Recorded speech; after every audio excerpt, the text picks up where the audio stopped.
Hello बच्चों आज की इस वीडियो में मैं आपको डाइस के प्रैक्टिस सेट के सॉल्यूशन प्रोवाइड करूंगा।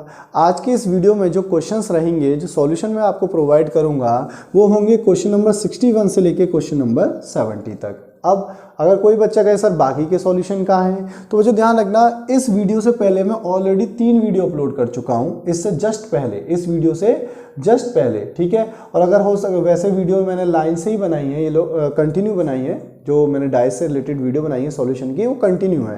लेकिन अगर फिर भी आपको अगर दिक्कत आती है फाइंड करने में, तो आप प्लेलिस्ट में जा सकते हैं और प्लेलिस्ट में जाके आपको वीडियो मिल जाएंगी। तो इससे पहले मैं 3 वीडियो और बना चुका हूँ। एक वीडियो में जो मेरे सॉल्यूशन है वो है क्वेश्चन नंबर 1 to 44। एक मैंने स्पेशली क्वेश्चन नंबर 45 की अलग से वीडियो बनाई है सॉल्यूशन की, क्योंकि उसमें मैंने आपको ओपन और क्लोज डाइस का एक कॉन्सेप्ट एक्सप्लेन किया है, ठीक है, जो काफ़ी इंपॉर्टेंट है। तो उसके बाद मैंने एक वीडियो बनाई है, उसमें है क्वेश्चन नंबर सॉल्यूशन जो है 46 टू क्वेश्चन नंबर 60 तक है, ठीक है।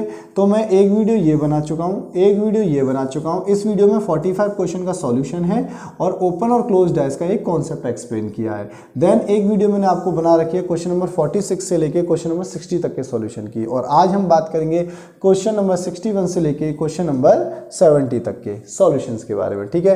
तो बच्चों स्टार्ट करते हैं क्वेश्चन नंबर 61। क्वेश्चन नंबर 61 में कह क्या रहा है, चलो चेक करते हैं। बच्चों जो क्वेश्चन नंबर 61 है वो एक तरीके से आपका किसका क्वेश्चन है, प्रोबेबिलिटी का क्वेश्चन है, ठीक है। अब इसका एक फॉर्मूला होता है, जो हमारी प्रोबेबिलिटी निकालने का क्या होता है, एक फॉर्मूला होता है, वो होता है possible outcomes upon total outcomes. ये एक फॉर्मूला होता है, ठीक है। अब इस क्वेश्चन में आपसे कहा गया है कि एक डाइस को फेंके जाने पर 4 आने की संभावना क्या होगी। जो जैसे हमने डाइस, हम लूडो खेलते हैं हम ऐसे करके डाइस को फेंकते हैं, तो एक डाइस को ऐसे खुटखुटा के फेंकने पर 4 आने की संभावना कितनी होगी। तो बच्चों 4 आने की पॉसिबिलिटी पूछिए। अब डाइस पे नंबर कहाँ से कहाँ तक होते हैं, 1 से लेके 6 तक होते हैं, 1 to 6 होते हैं, ठीक है, 1 से लेके 6 तक होते हैं, ये तो आप सबको पता है। डाइस पे जो नंबर होते हैं 1 से लेके 6 तक होते हैं। अब बच्चों एक पासे को फेंके जाने पर ऊपर की सतह पर 4 से, अच्छा सॉरी बच्चों मैंने क्वेश्चन थोड़ा गलत पढ़ लिया। क्वेश्चन ये है एक पासे को फेंके जाने पर ऊपर की सतह पर 4 से बड़ी संख्या आने की संभावना, 4 से बड़ी संख्या। अब नंबर कितने होते हैं डाइस पे, 1 2 3 4 5 और 6। अब इन्होंने पूछा 4 से बड़ी संख्या आने की संभावना, ठीक है। क्वेश्चन क्या है, 4 से बड़ी संख्या आने की संभावना। तो 4 से कितनी बड़ी संख्या है, 2। तो पॉसिबल आउटकम्स कितने हुए बच्चों, 2। और टोटल आउटकम्स कितने, 6। तो वैसे इनमें से कोई भी नंबर सकता है, 1 2 3 4 5 है, तो टोटल आउटकम कितने हुए, 6। और पॉसिबल कितने हुए, 2, जो हमको चाहिए, ठीक है। तो इनको अगर मैं कट करता हूं तो बच्चों ये आ जाएगा 1/3, यानी आपका ए हुआ आंसर एकदम सही दे रखा है, ठीक है। अब बात करते हैं बच्चों क्वेश्चन नंबर 62 की। अब बच्चों क्वेश्चन नंबर 62 में एक डाइस पर रंग करना है। तो उन्होंने कहा एक डाइस में 6 सतह होती हैं, उसके 6 चेहरों को डिफरेंट कलरों से रंगा जा रहा है। तो ये डाइस है बच्चों, मान लेते हैं एक, ठीक है। अब 3 चेहरे तो दिखाई दे रहे हैं, एक तो नीचे की तरफ चेहरा होता है जो हमको दिखाई नहीं दे रहा, एक इधर पीछे की तरफ चेहरा होता है वो दिखाई नहीं दे रहा, और एक इधर साइड में चेहरा होता है वो हमको दिखाई नहीं दे रहा। तो टोटल कितने फेस हैं, 6। तो उन्होंने कहा are dies has coloured with 6 different colour, namely क्या क्या नेम दिए, red, green, yellow, blue, white और ब्लैक, ठीक है। इतना हो गया। अब इन्होंने कहा है red is opposite to black, red is opposite to black which is at the bottom dies, ठीक है, which is at the bottom dies. Clear है ये बात। तो बच्चों ध्यान रखना, इन्होंने इस तरीके से लैंग्वेज दिया। अगर मैं इंग्लिश में बात करूं, red is opposite to black, red is opposite to black. फिर कहा विच इज। अब देखो विच, जिस वर्ड के बाद आता है उसी पे लागू होता है। तो अब इन्होंने कहा रेड ब्लैक के अपोजिट है, मतलब रेड और ब्लैक कलर क्या है, अपोजिट। अब इन्होंने कहा विच is at the bottom, eight the bottom, तो मतलब बॉटम पे कौन सा कलर होगा, ब्लैक होगा। क्यों, क्योंकि हु हो या विच हो, हु हो या विच हो, जिसके साथ आता है या हम कह सकते हैं जिसके बाद आता है उसी पे लागू होता है। तो मतलब ब्लैक कलर कहाँ है, बॉटम पे, तो बॉटम पे आ गया बच्चों ब्लैक कलर, और ऊपर क्या आया, रेड, क्योंकि रेड के अपोजिट क्या है, ब्लैक। अब बच्चों आगे बढ़ते हैं। Blue is next to green, मतलब blue is next to green, मतलब ब्लू क्या है, नीले का पड़ोसी है। तो मतलब जो ब्लू है और बच्चों जो ग्रीन है, तो ब्लू और ग्रीन क्या है, पड़ोसी हैं। Blue is next to green, तो ब्लू और ग्रीन पड़ोसी हैं। अब blue is next to green which is adjacent to yellow. अच्छा मैं पूरा सेंटेंस ही लिख देता हूँ फिर से। तो इन्होंने कहा है blue is next to green which is, which आ गया फिर से, which is adjacent to yellow. अब बच्चों नेक्स्ट का मतलब और एडजेसेंट का मतलब, दोनों का मतलब क्या, पड़ोसी है। कौन से चेहरे, पड़ोसी चेहरे। तो इन्होंने कहा ब्लू जो पड़ोसी है वो किसका है, ग्रीन का, तो मतलब ब्लू पड़ोसी है ग्रीन का, ठीक है। अब ग्रीन के बाद क्या लगा है, विच, विच इज एडजेसेंट, मतलब जो ग्रीन है वो पड़ोसी है येलो का। अब ग्रीन किसका पड़ोसी है, येलो का, ठीक है। अब बच्चों अब आप कोई भी कलर कहीं भी ले लो, कोई भी कलर आप कहीं भी ले लो, आंसर तो आपका सेम ही आना है। तो अब मान लेते हैं अगर आपने यहाँ पे लिया ब्लू कलर, मान लेते हैं आपने यहाँ ब्लू लिया, अब ब्लू का पड़ोसी कौन है, ग्रीन, ब्लू का पड़ोसी कौन है, ग्रीन। तो अब चाहे को ग्रीन को आप चाहे यहाँ ले लो, चाहे ग्रीन को यहाँ ले लो, ये दोनों पड़ोसी चेहरे हैं ब्लू के। तो ग्रीन को चाहे यहाँ लो चाहे ग्रीन को यहाँ लो, आंसर सेम आना है। अगर मान लो ग्रीन मैंने यहाँ ले लिया, ले लिया, तो अब ग्रीन का पड़ोसी कौन है, येलो। अब ग्रीन का एक ही यही पड़ोसी बचा, तो यहाँ पे क्या आ गया, येलो, हो गया येलो। अब कौन सा कलर बचा है बच्चों, केवल ब्लू हो गया, ग्रीन हो गया, येलो भी हो गया, तो आपका बचा है वाइट, यहाँ आ जाएगा वाइट, हो गया।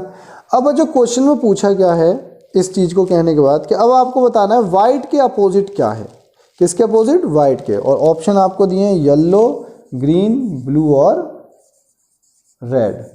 अब क्वेश्चन पूछा गया व्हाइट के अपोजिट, तो बच्चों व्हाइट के अपोजिट क्या आएगा, ग्रीन, इस वाले चेहरे के अपोजिट ये वाला चेहरा ग्रीन, यानी बी आंसर एकदम सही दे रखा है। अब कुछ बच्चे कहेंगे सर जरूरी थोड़ी है जैसे आपने लिया हो वैसे ही हो, तो बच्चों हम और कुछ इस बार कोई और वो ले लेते हैं। तो इस बार हम बना लेते हैं, चलो यहाँ नहीं, हम यहाँ बनाते हैं डाइस को, इस बार चेंज कर लेते हैं। अगर आपको लगता है चेंज करने से कोई फर्क पड़ जाए, देखो अब रेड और ब्लैक तो फिक्स्ड है, क्योंकि रेड के अपोजिट क्या है, ब्लैक, और ब्लैक कहाँ है, बॉटम पे, ये हमको दे रखा है।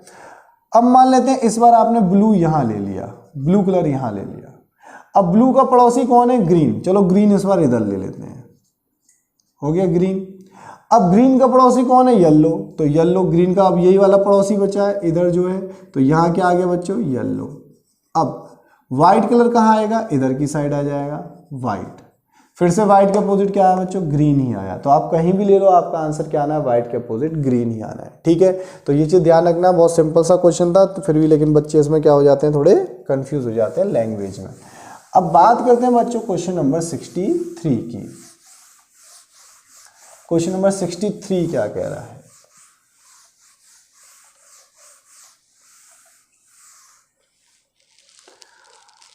क्वेश्चन नंबर 63 बच्चों बहुत इंपॉर्टेंट और अच्छा क्वेश्चन है बच्चों। क्वेश्चन नंबर 63 देखने में तो बड़ा सिंपल है, लेकिन आंसर बड़ा लॉजिकल है। 4, 6, 3 और 2, 5, 1। अब बच्चों यहाँ पे हमको ऑप्शन दिए हैं 8, 2, 1, 5 और 6, ये दिए हैं, ठीक है। अब यहाँ पे क्वेश्चन बड़ा सिंपल सा क्वेश्चन पूछा है, 2 डाइस दिए, 3 के अपोजिट बता दो। तो बच्चों जब 2 पासे दिए हों तो सबसे पहले हमारा काम क्या था, अगर मैं स्टेप पे आ जाऊं तो जब 2 पासे दिए होते हैं सबसे पहले देखो कॉमन है या नहीं, तो इन दोनों में तो कुछ कॉमन ही नहीं है।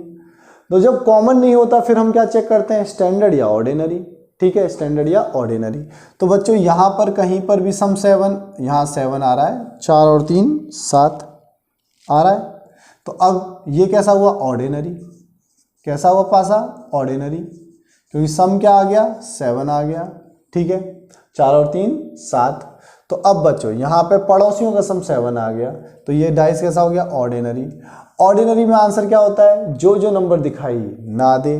तो अब ये 3 क्या है, 3 के अपोजिट पूछ रहा है, तो 3 इस वाले डाइस पे, तो जो जो नंबर इस डाइस पे दिखाई ना दे तो आंसर क्या आना चाहिए, 1 2 और 5। 1 2 और 5। क्या ऐसा कोई ऑप्शन मौजूद है, नहीं, एक साथ ऑप्शन में ऐसा दिया कहीं भी 1 2 5 नहीं दिया। अब क्या ऑप्शन में नन ऑफ दीज है, नहीं। तो बच्चों कॉमन यहाँ है नहीं, पहला स्टेप हमें कॉमन देखना होता है, कॉमन यहाँ पे नहीं है। फिर मैंने चेक करा, सेकंड स्टेप होता है स्टैंडर्ड या ऑर्डिनरी, तो हमारा डाइस निकला ऑर्डिनरी।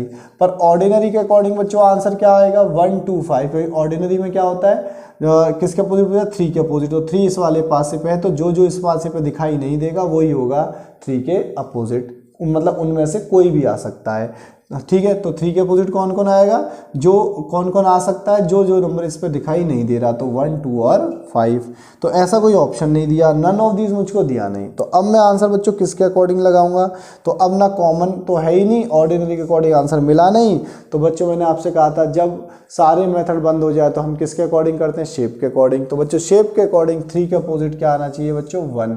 तो 1 हुआ, मतलब यानी बी हुआ हमारा आंसर, एकदम सही है। ठीक है, समझ गए। तो अच्छा क्वेश्चन था ये, क्वेश्चन नंबर 63। आगे बढ़ते हैं, अब करेंगे बच्चों क्वेश्चन नंबर 64। क्वेश्चन नंबर 64 फिर से आपका पॉसिबिलिटी के ऊपर है, मतलब प्रोबेबिलिटी के ऊपर है। ठीक है, तो प्रोबेबिलिटी का फॉर्मूला भी मैंने आपको लिखाया था, possible outcomes upon total outcomes. अब क्वेश्चन में कहा है एक पासे को फेंके जाने पर ऊपर की सतह पर सम संख्या आने की संभावना, सम संख्या। ठीक है, अब बच्चों सम संख्या मतलब इवन नंबर आने की संभावना। कौन से नंबर आने की संभावना, इवन नंबर आने की संभावना। तो डाइस पे नंबर क्या होते हैं, 1 2 6। तो 1 2 6 में इवन नंबर कितने होंगे बच्चों, 3। तो पॉसिबल आउटकम्स कितने हुए, 3। और टोटल आउटकम्स कितने हुए, 6, क्योंकि भैया 6 ही नंबर है तो 6 से ज़्यादा तो आ नहीं सकते। ठीक है, तो टोटल आउटकम्स हुए 6 और पॉसिबल आउटकम्स कितने हुए, 3, क्योंकि इन्होंने कहा इवन नंबर आने की संभावना, सम संख्या आने की संभावना। और 1 से लेके 6 तक सम संख्या कितनी होती हैं, 3 होती हैं। ठीक है, तो इनको काटेंगे तो 1/2, यानी बच्चों आपका आंसर आया सी। तो एकदम सही दे रखा है। ठीक है, अब बात करते हैं क्वेश्चन नंबर 65 की। तो जो क्वेश्चन नंबर 65 आपका फिर से वैसा ही है जो अभी हमने किया था। क्वेश्चन नंबर 65 वही कलर वाला है। तो फिर से बच्चों अब आप इसको वैसे कर सकते हो, लेकिन भाई मेरे को अपना प्रॉमिस निभाना है तो मेरे को एक एक क्वेश्चन बोर्ड पे करके दिखाना है। तो फिर से बच्चों कोई भी रंग कहीं भी ले सकते हो, तो मैं एक ही डायग्राम बनाऊंगा इस बार।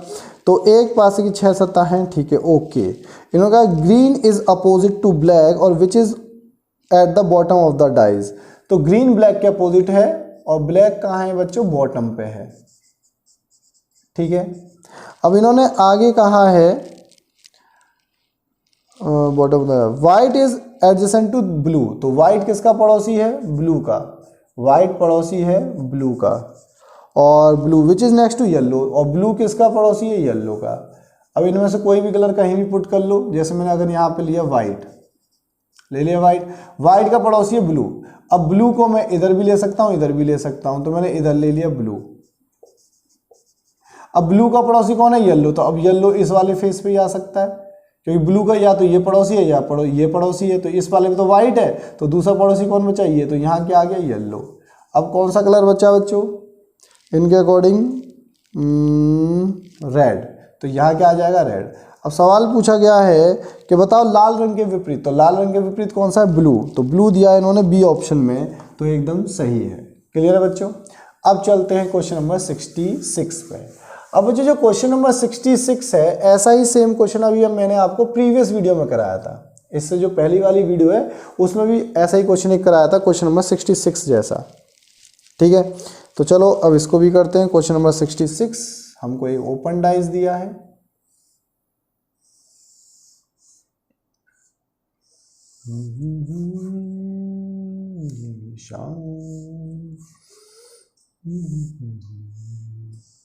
चलो जी बच्चों, अब देखते हैं। ये शेड पोर्शन दिया है, यहाँ 1 है, यहाँ 2 है, यहाँ भी मैंने शेड पोर्शन ले लिया। ठीक है, अब मेरे को 4 डाइस दिए हैं। ये शेड है, फिर से वही हाफ शेड वाली कहानी है बच्चों इसमें। और हाफ शेड के क्वेश्चन बड़े वो होते हैं, थोड़े लॉजिकल होते हैं, बहुत ध्यान से देखने होते हैं हाफ शेड वाले क्वेश्चन जो होते हैं।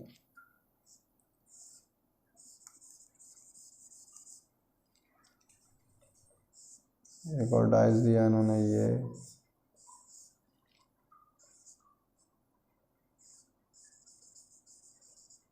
ठीक है। ये हो गया पहला डाइस, ये दूसरा, ये तीसरा। अब बनाते हैं हम यहाँ पे चौथा और लास्ट डाइस।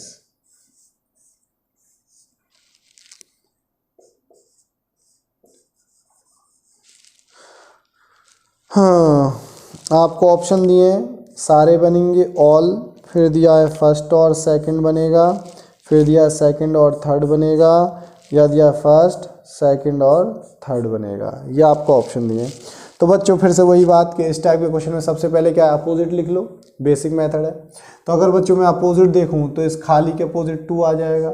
खाली चेहरे के अपोजिट कौन सा चेहरा आ जाएगा, 2 वाला आ जाएगा। ठीक है, फिर इस 1 के अपोजिट ये खाली आ जाएगा।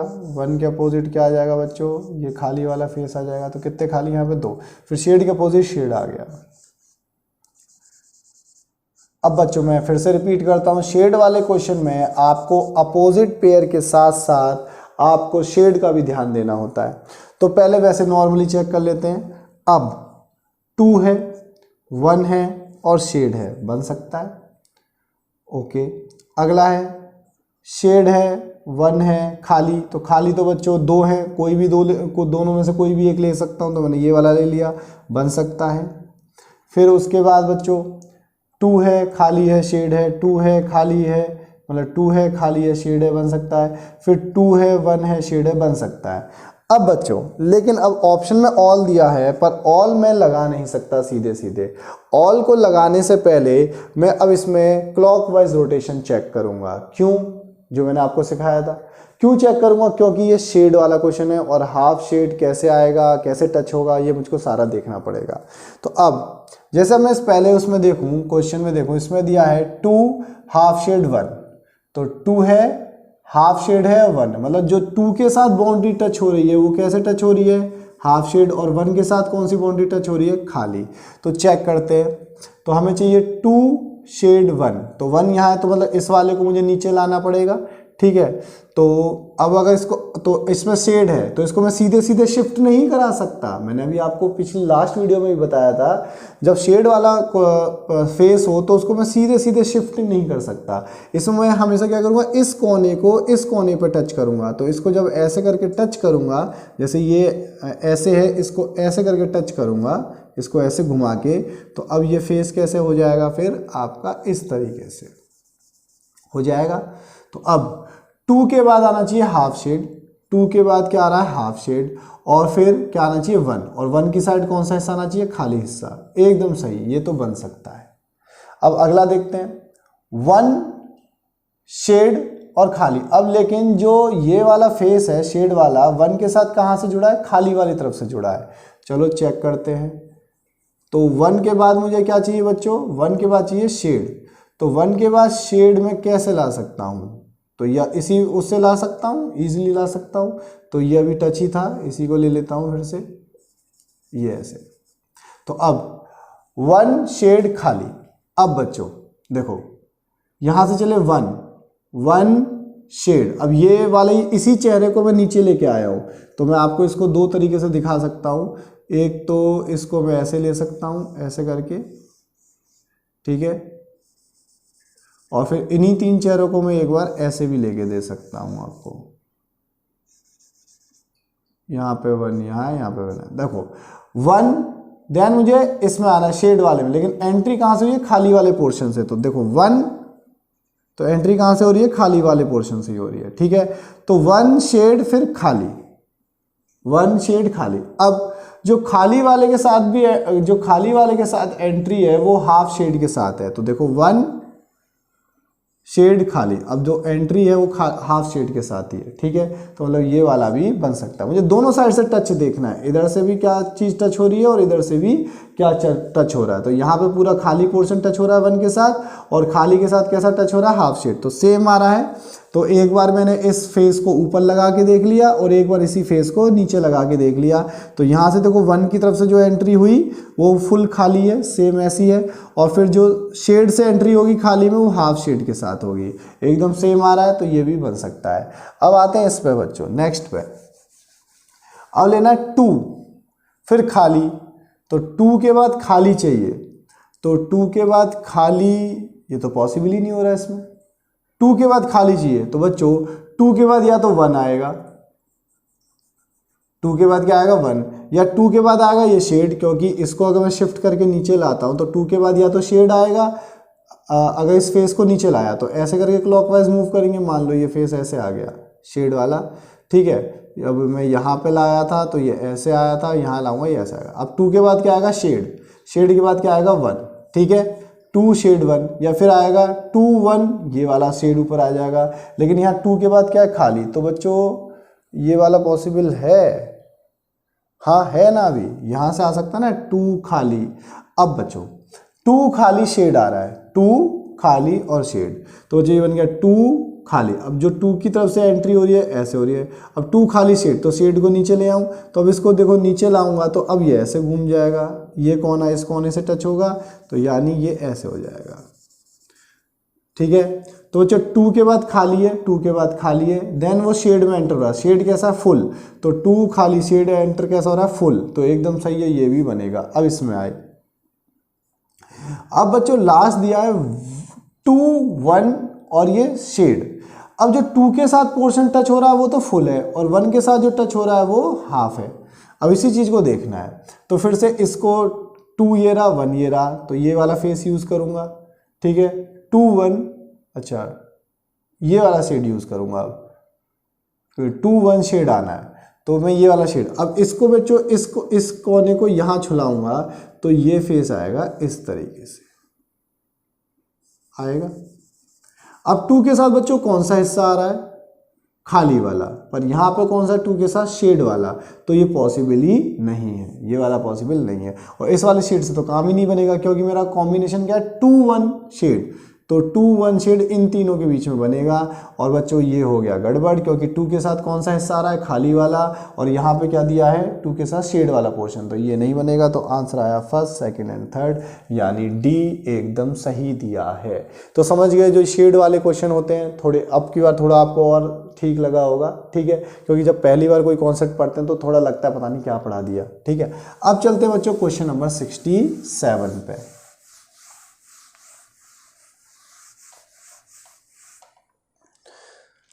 ओहो, क्वेश्चन नंबर 67 थोड़ा डिफरेंट क्वेश्चन है। 67 से 70 है बच्चों अब ये क्वेश्चन। अब ये आपके जो तीनों चारों क्वेश्चन है थोड़े डिफरेंट हैं। इसमें आपको 3 डाइस दिए हैं, 1 2 3, ठीक है। अब इनके टॉप पे तो कुछ नहीं है, खाली है। यहाँ पे दिया 1 डॉट, मैंने लिख लिया 1, यहाँ पे दिया 2 डॉट तो मैंने लिख लिया 2, यहाँ पे दिया 5 डॉट यानी मैंने लिख लिया 5, यहाँ पे दिया 4 डॉट मैंने लिख लिया 4, यहाँ पे दिया 3 डॉट मैंने लिखा 3, यहाँ पे दिया 6 डॉट मैंने लिखा 6। अब ये है डाइज नंबर 1, ये है डाइज नंबर 2, ये है डाइज नंबर 3। अब इन्होंने कहा है इन क्वेश्चनों में नीचे कुछ पासे दिए गए हैं, हर पासे पर 1 से 6 तक के बिंदु हैं और विपरीत चेहरे का योग 7 है, ठीक है। अब इन्होंने कहा है विपरीत चेहरों का योग 7 है, तो विपरीत चेहरों का योग 7 किस में होता है, स्टैंडर्डाइज में होता है, समझ रहे हो। इन्होंने कहा विपरीत चेहरों का योग कितना है 7, तो विपरीत इन डाइज में विपरीत चेहरे, अब देखो विपरीत में कुछ है नहीं लेकिन इन्होंने बता दिया कि विपरीत चेहरों का जो सम है वो कितना है 7, तो इसका मतलब ये डाइज कैसे हैं, स्टैंडर्ड, इन्होंने हमको इनडायरेक्टली बता दिया। कैसे डाइस है ये? मानक पासे है। ठीक है, अब इन्होंने दिया क्वेश्चन नंबर 67 में, यदि सभी पासे के टॉप चेहरे पर, इस पर शीर्ष पर विषम संख्या हो, कौन सी संख्या हो? विषम संख्या यानी ऑड नंबर। अब ऑड नंबर कौन से होते हैं? डाइस पे नंबर है 1 2 3 4 5 और 6। अब इसमें आपके ऑड कौन से होंगे? तो ऑड नंबर है भैया अब इसमें 1 3 और 5। ये कौन से नंबर है बच्चों? ये जो आपके नंबर है वो है ऑड। और जो इसमें होंगे 2 4 6, ये कौन से नंबर होंगे बच्चों? इवन। ठीक है, तो अब इन्होंने क्वेश्चन में कहा है नीचे दिए गए इन 3 पासों के अगर टॉप पर, इन टॉप चेहरों पर, ठीक है, टॉप चेहरों पर कौन सी संख्याएं हों? विषम संख्या हों। फिर से पढ़ लेते हैं, कौन सी संख्या मांगी है इन्होंने बच्चों? विषम संख्या मांगी है, ऑड नंबर। तो सभी शीर्ष मुखों की कुल संख्या कितनी होगी? मतलब इन सबको फिर ऐड करके बताओ कितना आएगा। तो अब मुझे पहले ये डिसाइड करना है इस क्वेश्चन में कि टॉप पर कौन से नंबर आएंगे। पर नंबर मुझे कौन से लेने हैं इसमें? ऑड वाले। ऑड नंबर कौन कौन से? 1 3 और 5। ठीक है, और फिर जो यहाँ नंबर आएंगे उनका सम करके बताना है सम कितना आया। तो बच्चों अब एक चीज़ देखो, ये डाइस कैसा है? स्टैंडर्ड। तो स्टैंडर्ड में कभी भी पड़ोसियों का जोड़ 7 नहीं हो सकता। पता है ना ये बात? रूल याद है? स्टैंडर्ड डाइस में पड़ोसियों का सम कभी भी 7 नहीं हो सकता। तो देखो बच्चों, यहाँ 1 है, यहाँ 2 है। ठीक है, अब देखो 1 तो यहाँ आ ही नहीं सकता टॉप पर, क्योंकि 1 तो यहाँ पहले से ही मौजूद है। 5 भी नहीं आ सकता। 5 क्यों नहीं आ सकता? क्योंकि अगर आपने यहाँ पे 5 लिया तो 5 और 2 क्या हो जाएगा? 7। और इन्होंने क्या रखा है? ये कैसा डाइस है? स्टैंडर्ड। और स्टैंडर्ड में पड़ोसियों का सम कभी भी 7 नहीं हो सकता। तो यहाँ पर 1 भी नहीं आ सकता क्योंकि 1 पहले से मौजूद है। 5 क्यों नहीं आ सकता? क्योंकि 5 और 2 7 हो जाएगा। तो कौन सा नंबर बचा बच्चों? 3। तो यहाँ पे कौन सा ऑड नंबर आया? 3। ऐसे अब यहाँ देखते हैं। अब बच्चों यहाँ 5 तो पहले से ही मौजूद है। अब यहाँ पे 3 नहीं आ सकता क्योंकि 4 और 3 क्या हो जाएगा? 7। तो 5 नहीं आ सकता, 3 नहीं आ सकता। अब कौन बचा? 1। अब बच्चों ऐसे यहाँ देखें, 3 तो आ ही नहीं सकता क्योंकि 3 तो पहले से मौजूद है। 6, ठीक है। अब यहाँ पे 1 भी नहीं आ सकता, 3 भी नहीं आ सकता, इस केस में 1 भी नहीं आ सकता। 3 पहले से मौजूद है। 1 अगर यहाँ 1 लेंगे तो 1 और 6 क्या हो जाएगा? 7। तो नहीं आ सकता। तो यहाँ कौन सा बचा? 5। तो इन सब का सम करो, अब इनका सम करके बताना। तो 5 और 3 8 और 1 9, एकदम सही दिया है। अब बच्चों ये था क्वेश्चन नंबर 67 था। अब इसी में कर लेते हैं। अब क्वेश्चन नंबर 68 कह रहा है। क्वेश्चन नंबर 68, फिर से ये टॉप खाली है। अब की बार इन्होंने कहा है यदि सभी पासे के शीर्ष चेहरे की विषम संख्या है, अगर इनके टॉप पे विषम हो, सॉरी फिर से विषम ही है, तो सभी के नीचे, अच्छा ठीक है। अब इन्होंने कहा अगर सभी के टॉप चेहरे पे तो ऑड नंबर है। टॉप चेहरे पे कौन सा नंबर है? ऑड। जो इनके टॉप फेस हैं उनके ऊपर ऑड नंबर, तो वो तो अभी हमने लिखे ही थे। यहाँ पे कौन सा आया था? 1 नहीं आ सकता, 5 नहीं आ सकता, तो यहाँ आएगा 3। यहाँ पे 5 नहीं आ सकता, 3 आ सकता, 1, और यहाँ पे आया था 5। तो इन्होंने इस बार क्वेश्चन नंबर 68 में कहा है कि अगर इनके टॉप चेहरे पे ऑड नंबर है, टॉप चेहरे पे कौन सा नंबर है? ऑड नंबर, तो बताओ इनके बॉटम फेस का सम कितना होगा? किसका? बॉटम फेस का। तो बच्चों स्टैंडर्डाइज है तो अपोजिट का सम 7 ही रहना है। तो 3 के अपोजिट क्या आएगा? 4, 1 के अपोजिट क्या आएगा? 6, और 5 के अपोजिट क्या आएगा? 2। इनका सम बताओ। 6 और 4 10 और 2 12, तो एकदम सही है।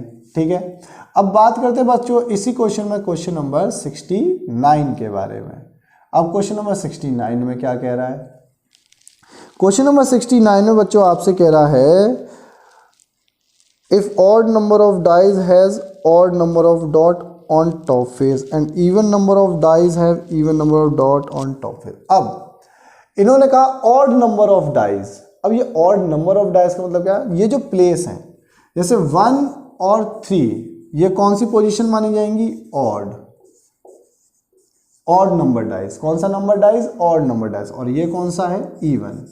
तो इन्होंने कहा जो ऑड नंबर डाइज है उसके टॉप पे तो ऑड होना चाहिए, और जो इवन नंबर डाइज है उसके टॉप पे इवन होना चाहिए।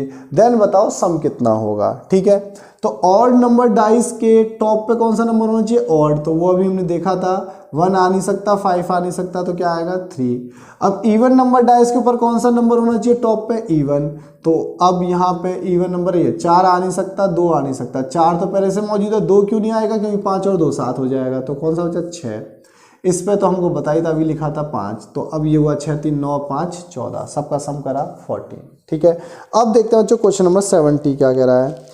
यदि विषम संख्या के पासे पे शीर्ष चेहरे पर बिंदुओं की संख्या होती है, यदि विषम संख्या के पासे के शीर्ष चेहरों पर भी बिंदुओं की संख्या होती है और सम संख्या वाले पासे के विषम संख्या के से, अच्छा एक और नंबर डायल इवन नंबर और, अच्छा ठीक है। अब बच्चों इन्होंने इस वाले क्वेश्चन में ये कहा है जो ऑड नंबर डाइस है उसके ऊपर टॉप पर तो होना चाहिए इवन, और जो इवन नंबर डाइस है उसके टॉप पे होना चाहिए ऑड। तो अब ये ऑड नंबर डाइस है तो इसके टॉप पे कौन सा नंबर मांग रहे हैं, वो इवन। तो देखो 2 तो आ नहीं सकता, 6 नहीं आ सकता, 2 पहले से मौजूद है, 6 क्यों नहीं आएगा, क्योंकि 6 और 1 7 हो जाएगा, तो कौन सा बचा 4। तो ऑड नंबर के ऊपर कौन सा नंबर लेना है, इवन। अब इवन के ऊपर कौन सा लेना है बच्चों, ऑड। तो 5 आ नहीं सकता, 3 नहीं आ सकता, 1। अब ऑड नंबर है तो बच्चों कौन सा लेना है, इवन। तो 6 नहीं आ सकता और 4 नहीं आ सकता, 2। तो इनका सम कर दो, 4 और 1 5 और 2 7, एकदम सही दिया है। ओके बच्चों, तो बच्चों इस आज की इस वीडियो में डाइस के हर एक क्वेश्चन का सॉल्यूशन हुआ कंप्लीट। ठीक है, तो बच्चों आज डाइस का जो सिलेबस है, डाइस चैप्टर का सिलेबस, वो हुआ कंप्लीट। ठीक है, मैंने पहले आपको 2 वीडियो में कॉन्सेप्ट समझाया है। ठीक है, देन उसके बाद आपको एक प्रैक्टिस सेट्स मतलब टेस्ट सीरीज प्रोवाइड करी है, देन मैंने आपको उसके सॉल्यूशन प्रोवाइड करे हैं। ठीक है, और मैंने बीच में एक वीडियो डाली है जिसका क्वेश्चन नंबर 45 का सॉल्यूशन है, और वहाँ पे भी एक ओपन और क्लोज डाइस का कॉन्सेप्ट समझाया है। ठीक है, तो बच्चों ये हुआ आज इस वीडियो के साथ डाइस का पूरा सिलेबस खत्म, डाइस चैप्टर का खत्म हुआ है बस। ठीक है, तो अब अगली क्लास में हम बात करेंगे अपने कैलेंडर के बारे में। ओके।